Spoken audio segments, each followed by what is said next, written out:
Hello दोस्तों, कैसे हैं आप लोग। आशा करता हूं कि अच्छे होंगे। तो आज हम बात करने वाले हैं केमिस्ट्री और केमिस्ट्री के एक इंपॉर्टेंट चैप्टर सॉल्यूशन के बारे में। आप चाहे 12th में हैं या इंजीनियरिंग के फर्स्ट ईयर में हैं या आप किसी भी एग्जाम्स की तैयारी कर रहे हैं जहां पर केमिस्ट्री पूछी जाती है और केमिस्ट्री का एक इंपॉर्टेंट चैप्टर सॉल्यूशन है। अगर सॉल्यूशन है तो मेरा वीडियो आपके लिए हेल्पफुल होगा। आप लोग देखें और वीडियो देखने के बाद अपना फीडबैक जरूर दीजिएगा, क्योंकि फीडबैक से मुझे मोटिवेशन मिलता है। मुझे लगता है कि बच्चों कैसे समझ में आया, मेरा पढ़ाया हुआ आपको कैसे लगा, अपना फीडबैक जरूर दीजिएगा। अब है क्या बात, यह है कि सॉल्यूशन के बारे में बताऊंगा। अब मैं सॉल्यूशन पूरा कवर करूंगा, तो इसमें अब ये छोटा पार्ट रहेगा। ये जो सॉल्यूशन चैप्टर कई सारे पार्ट बनेंगे इस वीडियो की। ये पहला पार्ट है, इसमें बात करूंगा। तो पहला बात इसमें जो टॉपिक है, मतलब इनमें मैं किन किन टॉपिक का मेंशन करूंगा। पहला इंट्रोडक्शन कि सॉल्यूशन होता क्या है, फिर बात करूंगा कंपोनेंट्स ऑफ सॉल्यूशन, मतलब कौन कौन से कंपोनेंट होते हैं सॉल्यूशन में। फिर बात करूंगा टाइप्स ऑफ सॉल्यूशन, सॉल्यूशन से कितने टाइप्स होते हैं, कौन कौन से टाइप्स होते हैं। फिर बात करूंगा एक्वस सॉल्यूशन, बहुत इंपॉर्टेंट। एक्वस सॉल्यूशन तो बहुत ज्यादा इंपॉर्टेंट है, क्योंकि एक्वस सॉल्यूशन से संबंधित न्यूमेरिकल्स भी आते हैं और इसलिए एक्वस सॉल्यूशन को जानना बहुत जरूरी है। आगे था मोल कॉन्सेप्ट। मोल कॉन्सेप्ट क्या होता है, तो मोल कॉन्सेप्ट ये 1 2 3 4 5 टॉपिक्स मैं इस वीडियो में डिस्कस करूंगा। तो चलिए बिना हम टाइम वेस्ट किए वीडियो को स्टार्ट करते हैं। ओके, तो सबसे पहले बात करता हूं कि सॉल्यूशन होता क्या है। तो solution is a homogeneous mixture. मैंने यहां पर मेंशन किया है कि solution is a homogeneous mixture, बहुत इंपॉर्टेंट है। Homogeneous mixture, heterogeneous mixture. लेकिन यह होमोजेनियस मिक्सचर का शब्द क्या, इससे आशय क्या है, अर्थात अगर हिंदी में बात करता हूं तो होता है समांगी मिश्रण। समांगी मिश्रण क्या होता है, जैसे आप पानी लेते हैं और पानी में डालते हैं शक्कर और घोल देते हैं, तो जब शक्कर पानी में घुल जाती है तो इसके बाद आप शक्कर और पानी को अलग अलग नहीं कर सकते हैं, अर्थात ये हो गया होमोजेनियस मिक्सचर। अर्थात वो मिक्सचर जिसके कंपोनेंट्स को आप अलग अलग नहीं कर सकते हैं, वो मिक्सचर कहलाता है होमोजेनियस मिक्सचर। और आप होमोजेनियस मिक्सचर को ही सॉल्यूशंस कह सकते हैं, यही सॉल्यूशन होता है।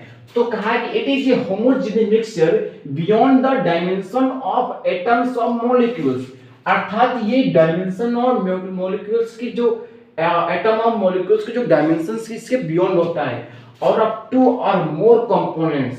अर्थात एक सॉल्यूशन में 2 कंपोनेंट्स या 2 से अधिक कंपोनेंट्स हो सकते हैं। ठीक है, तो ये बात जानना बहुत जरूरी है, क्योंकि अब यहाँ तो beyond the dimension of atoms and molecule से तात्पर्य क्या है, इससे तात्पर्य ये है कि जो अगर आप शक्कर घोलते हैं पानी में, तो शक्कर की उसकी डायमेंशंस और उसके जो मॉलिक्यूल्स पर निर्भर नहीं करता, इसकी बियॉन्ड होता है। ठीक है, अब आगे बात करता हूं। ये तो इंट्रोडक्शन हो गया, तो आप लोग समझ लीजिएगा कि solution is a homogeneous mixture, ये एक समांगी मिश्रण होता है। अब समांगी मिश्रण क्या होता है, मैंने अभी कहा कि वो मिश्रण जिसके कंपोनेंट्स को आप अलग अलग नहीं कर सकते हैं, वो होता है होमोजेनियस मिक्सचर। और होमोजेनियस मिक्सचर को ही हम सॉल्यूशन कह सकते हैं। तो आई होप आप लोगों को समझ में आया होगा।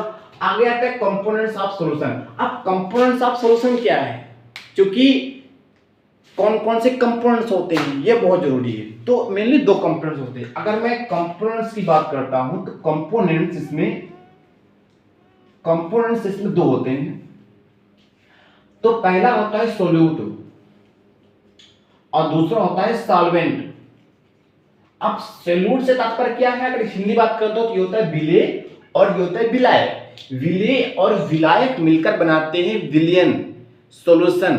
तो सोल्यूट और सॉल्वेंट मिलकर बनाते हैं सॉल्यूशन, ये बात ध्यान देना जरूरी। अब सोल्यूट क्या होता है, सॉल्वेंट क्या होता है। अगर मैं सॉल्वेंट की बात करता हूं, अर्थात जान लो कि अगर कोई विलयन है, कोई सॉल्यूशन है, तो उसमें कौन से कंपोनेंट्स को हम सोल्यूट कहेंगे, कौन से कंपोनेंट को हम सॉल्वेंट कहेंगे। तो the component with more number of moles is called solvent अर्थात अगर मैं सॉल्वेंट की बात करता हूं तो सॉल्वेंट में होता क्या है कि कोई जो मिक्सचर है, जो सॉल्यूशन है, तो सॉल्यूशन में वो कंपोनेंट जिसके मोल की संख्या ज्यादा है, नंबर ऑफ मोल्स ज्यादा होंगे, तो उस कंपोनेंट को हम सॉल्वेंट कंसीडर करेंगे और इसके अदर जो कंपोनेंट्स होगा उसको हम सोल्यूट कहेंगे। तो ये बात याद रखना बहुत जरूरी है। मैं एक बार फिर से कह रहा हूं कि जो सॉल्वेंट होता है ये होता है मोर नंबर ऑफ मोल्स,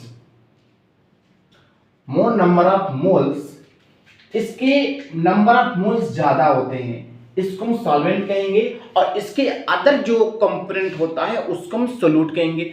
अब एक बात यहां ध्यान देना और जरूरी है। क्या जरूरी है कि ये सोल्यूट होता है, सॉल्वेंट होते हैं। अब यहां पर अगर मान लो कोई 3 कंपोनेंट्स हो गए या 2 से ज्यादा कंपोनेंट्स हो गए तो हम किसको सोल्यूट कहेंगे, किसको सॉल्वेंट कहेंगे, अर्थात किसको हम विलेय कहेंगे, किसको विलायक कहेंगे, ये बात फंस गई। तो आप लोगों को इससे घबराना नहीं है। घबराना क्यों नहीं है? क्योंकि एक बात याद रख लो कि सोल्यूट जो होता है ये एक या एक से ज्यादा हो सकता है, 1 और मोर देन 1, चलिए रहा, ये एक या एक से ज्यादा हो सकता है, ठीक है, मोर देन 1। लेकिन जो सॉल्वेंट होता है, सॉल्वेंट हमेशा एक ही होगा, सॉल्वेंट एक ही होता है, ये एक ही होगा। सॉल्वेंट एक से अधिक नहीं हो सकता है, बल्कि सोल्यूट हम एक से अधिक भी कंसीडर कर सकते हैं, ठीक है।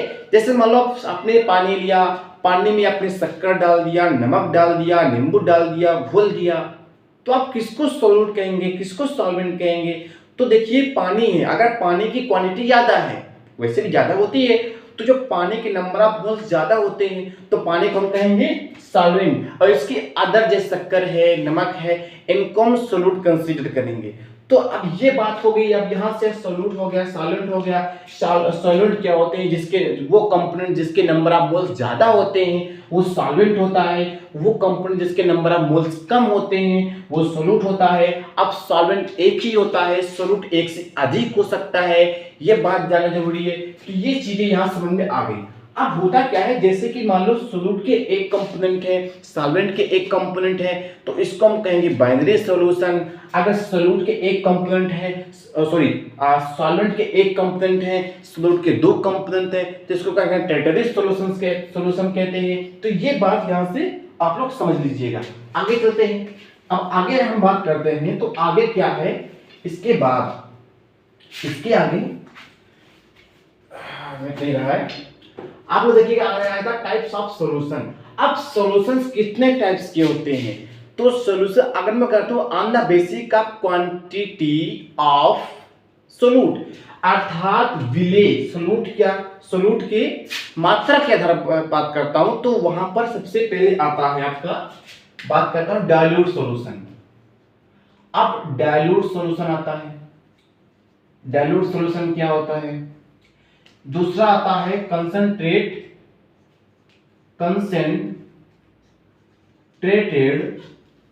सॉल्यूशन। कंसंट्रेटेड सॉल्यूशन क्या होता है? इसके आगे आता है थर्ड नंबर पर सैचुरेटेड सॉल्यूशन। क्या होता है? ये आगे आता है अनसैचुरेटेड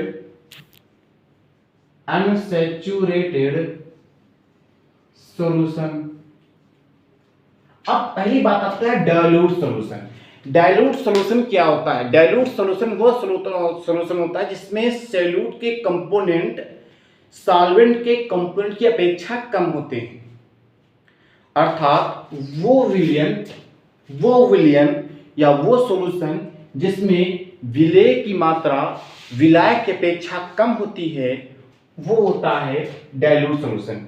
अर्थात इसकी मैं अगर हिंदी बात करता हूं तो ये होता है सांद्र विलयन। कंसंट्रेटेड सॉल्यूशन ये होता है, ये होता है तन्य विलयन। डाइल्यूट सॉल्यूशन तन्य विलयन होता है, ये होता है सांद्र विलयन, ये होता है संतृप्त विलयन और ये होता है अनसंतृप्त विलयन। तो ये इसकी हिंदी होती है। अब डाइल्यूट सॉल्यूशन क्या होता है? वो सॉल्यूशन जिसमें, ठीक है, तो आगे देखिए वो सॉल्यूशन, तो वही मैंने कहा कि वो विलियन वो सॉल्यूशन जिसमें जो सॉल्यूट के कंपोनेंट होते हैं वो कम होते हैं कंपैरिजन में सॉल्वेंट के कंपोनेंट में, तो वो होता है डाइल्यूट सॉल्यूशन। अब देखो कंसंट्रेटेड सॉल्यूशन क्या होता है? कंसंट्रेटेड अर्थात कंसंट्रेशन सांद्र, कंसंट्रेशन सांद्रता, तो वहां से क्या होता है कि वो सॉल्यूशन जिसमें सॉल्यूट के कंपोनेंट सॉल्वेंट के कंपोनेंट की अपेक्षा ज्यादा होते हैं, तो वो होता है कंसंट्रेटेड सॉल्यूशन। अब आता है सैचुरेटेड सॉल्यूशन। क्या होता है? सैचुरेटेड स्टेट क्या होती है? अधिकतम मात्रा। तो क्या होता है? वो सॉल्यूशन जिसमें सॉल्यूट के कंपोनेंट्स की वो अधिकतम मात्रा, सॉल्यूट के कंपोनेंट्स की वो अधिकतम मात्रा जो एक निश्चित तापमान अर्थात एक कांस्टेंट टेम्परेचर पर 100 ग्राम या 100 ग्राम सॉल्वेंट की मात्रा पर निर्भर करती है, या 100 ग्राम सॉल्वेंट पर घुली हुई होती है। तो इसमें बात ये करेंगे कि वो सॉल्यूशन जिसमें सॉल्यूट के वो अधिकतम कंपोनेंट, सॉल्यूट के अधिकतम या अधिकतम कंपोनेंट क्या होते हैं?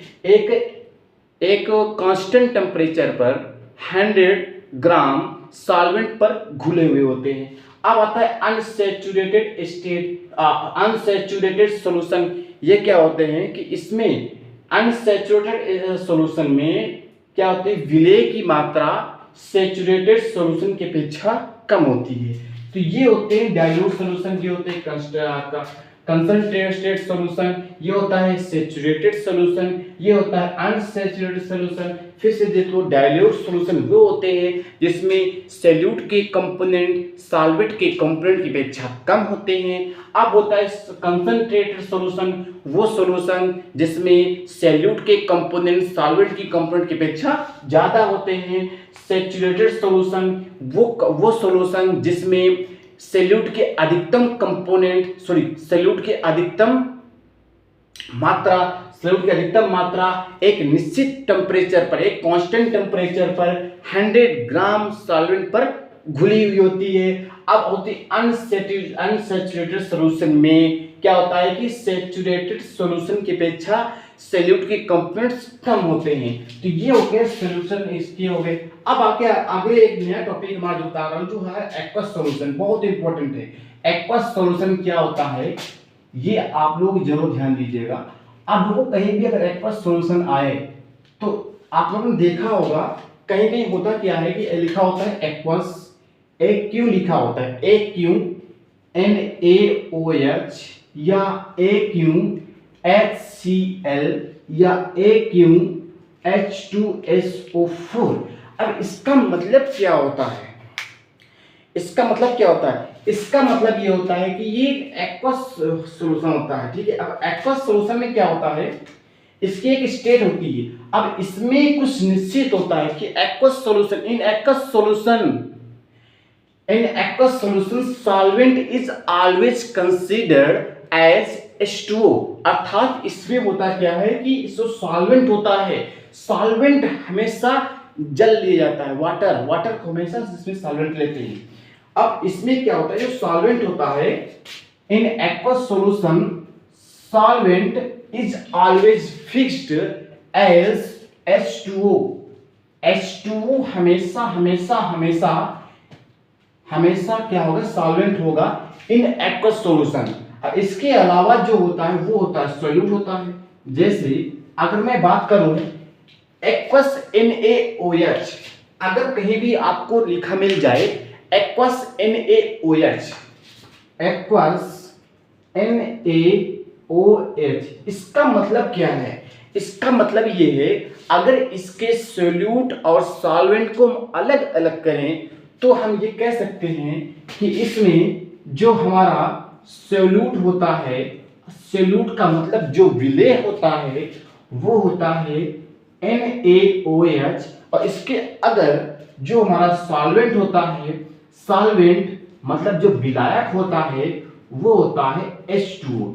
सिमिलरली अगर हमको मिल जाए एक्वस HCl, सिमिलरली अगर एक्वस HCl मिल जाए तो यहां पर भी हम करेंगे सोल्यूट जो होगा वो हमारा HCl होगा और जो सॉल्वेंट है वो भी हमारा क्या हो जाएगा, वाटर हो जाएगा। अब आगे मान लो कभी भी आगे आपको मोलालिटी, मोल फ्रैक्शन, आपको ppm मतलब पार्ट्स पर बिलियन, ppb पार्ट्स पर बिलियन, परसेंटेज, कंसंट्रेशन आगे आपको पढ़ने को मिलेंगे। तो वहां पर एक्वस सॉल्यूशन काफी जगह यूज होती है और इसको न्यूमेरिकल में भी आता है। न्यूमेरिकल में आपको लिख दिया जाएगा 2m या 2 मोलर आपका एक्वस NaOH आपको सिर्फ दे दिया जाएगा। इसमें आपको सॉल्वेंट क्या है ये आपको कंसीडर नहीं होता है, तो इसमें हम सॉल्वेंट अपनी तरफ से H2O मान लेते हैं। या तो H2O होता ही है, H2O सॉल्वेंट इसमें फिक्स होता है। अब होता क्या है, जैसे कि अब आगे बात करता हूं मोल कॉन्सेप्ट के बारे में, तो ये बात आप जान लीजिएगा। एक्वस सॉल्यूशन इज इसमें होता क्या है कि वो जो सॉल्वेंट वाटर फिक्स्ड होता है, ठीक है। अब बात करते हैं आगे मोल कॉन्सेप्ट के बारे में, ठीक है। तो इसको आप लोग नोट कर लीजिएगा, समझ लीजिए, फिर इसको रब कर देते हैं। अब बात करते हैं मोल कॉन्सेप्ट क्या होता है, बहुत इंपॉर्टेंट है। अब मोल कॉन्सेप्ट समझने से पहले आप लोगों को एक एग्जांपल देते हैं, एक जनरल एग्जांपल। अगर आप एक दुकान गए, शॉपकीपर के पास गए और आपने उससे कहा कि हमें दाल लेना है, ऐसा करो हमको 6-7 हजार दाल दे दो, तो देगा भाई? दाल कब तक गिनता रहेगा, भगा देगा आपको। तो अब करना क्या है कि वो आपको इसका एक स्टैंडर्ड निर्धारित कर दिया गया कि 1 किलो दाल दे दो। अब 1 किलो दाल में कितने सारे दाने होंगे, इसी प्रकार हमको यहाँ पर एक मोल दिया गया है, मोल को हमको एक स्टैंडर्ड दिया गया है।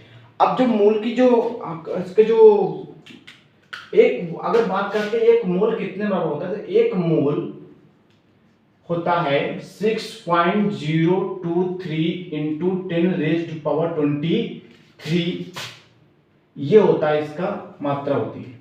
अब एक मोल बाबा इतना होता है। अब ये संख्या जो दी गई है, या एक संख्या दी गई है, ये संख्या हमारी एक मोल के बराबर होती है।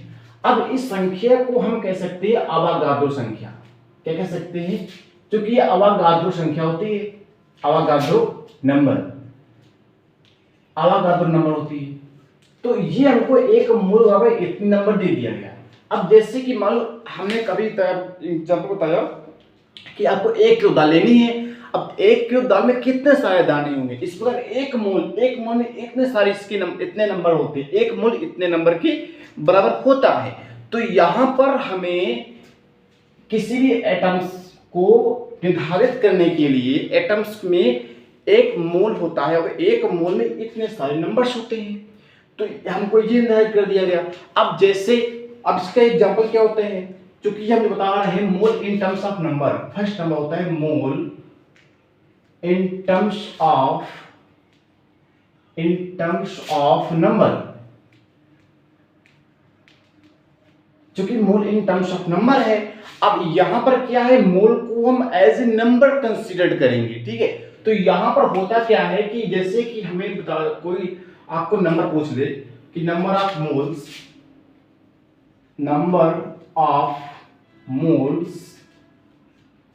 गिवन नंबर, इसका एक सूत्र होता है गिवन नंबर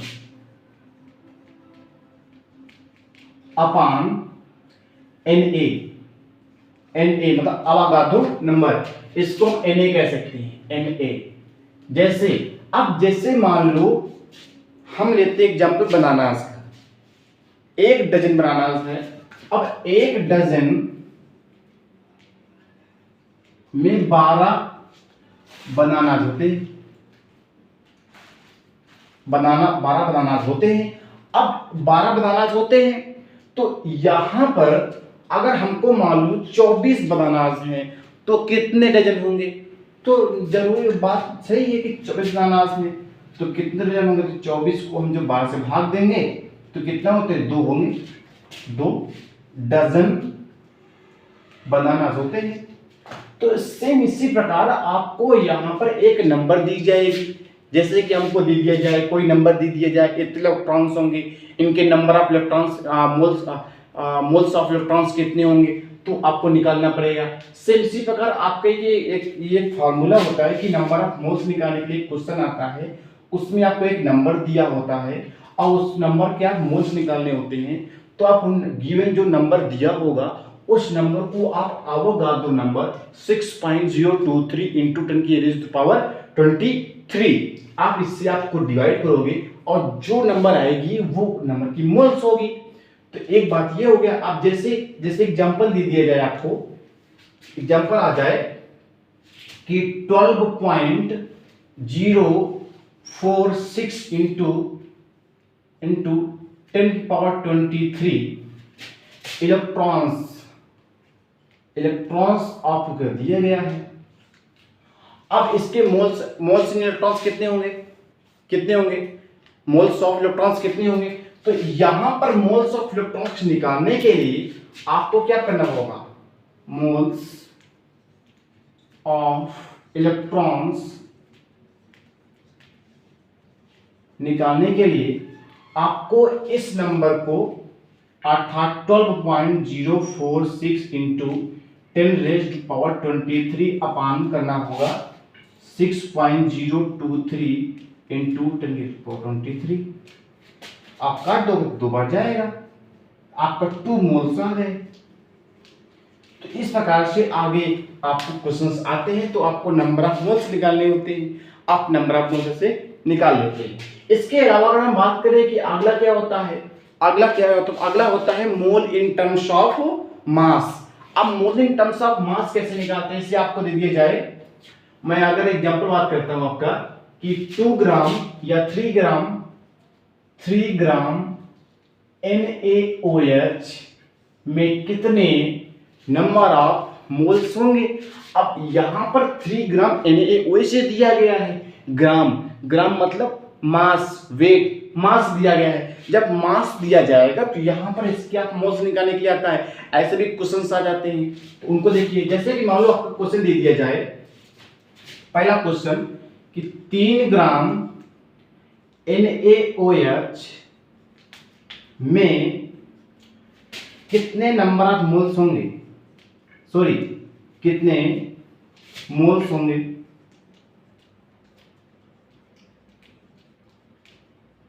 तो यहां पर आपको निकालना पड़ेगा। अब मोल्स क्या एक फार्मूला होता है, यहां पर होता क्या है कि मोल्स, जैसे यहां पर नंबर ऑफ मोल्स निकालते थे तो given number upon Avogadro number, same इसी प्रकार जब यहां पर हम मोल्स निकालेंगे मास के टर्म्स में किया क्या होता है कि मास ऑफ मोल्स। तो यहां पर जो आपका जो गिवन मास होगा और नीचे आपका मोलर मास निकालते हैं। मोलर मास मतलब कि अणु भार, प्रत्येक परमाणु का अपना अपना क्या होता है कि मोलर मास होता है, तो मोलर मास निकालेंगे। ठीक है, तो यहां पर देखिए क्या होता है, जैसे गिवन मास अपान मोलर मास। जैसे अगर हम बात करें NaOH की, अब NaOH का मोलर मास कितना होता है, क्योंकि देखो NaOH तो Na का एटॉमिक नंबर कितना होता है 23 होता है, O का कितना होता है 16 होता है, H का 1 होता है। तो यहां से लिखेंगे 23 प्लस 16 प्लस 1, अब दो 6 पर 17 10 0 1 जाएगा और 2 3 2 1 3 1 4 तो 40 आ जाएगा। सेम इसी प्रकार यहां पर देखते हैं 3 ग्राम NaOH में कितने नंबर ऑफ मोल्स होंगे। तो इसका जब हम निकालेंगे तो यहां से हम देखेंगे कि मोल्स इक्वल, अब गिवन मास है, मास कितना दिया गया 3 ग्राम NaOH, तो मास कितना है 3 ग्राम है, तो 3 अपान, अब यहां देखो मोलर मास कितना निकाला 40, NaOH का मोलर मास मतलब कि अणु भार कितना आ जाएगा 40, 3 अपान 40 इतने मोल्स होंगे। सेम इसी प्रकार आगे भी आपसे क्वेश्चन पूछता है, मान लो आपको दे दिया जाए कि 10 ग्राम HCl में कितने हमारे मोल्स होंगे। तो ये होता है moles in terms of mass, ये था moles in terms of number. ये सारी बातें हो गई, ये इसका फार्मूला होता है। ठीक है, तो आप लोगों को वीडियो कैसी लगी। इसका जो नेक्स्ट लेक्चर है वो अगला, इसका पार्ट 1 है, अगला पार्ट 2 बनेगा। ठीक है, तो आप लोगों को वीडियो कैसी लगी आप लोग अपना फीडबैक कमेंट बॉक्स में जोड़ दीजिएगा। जय हिंद।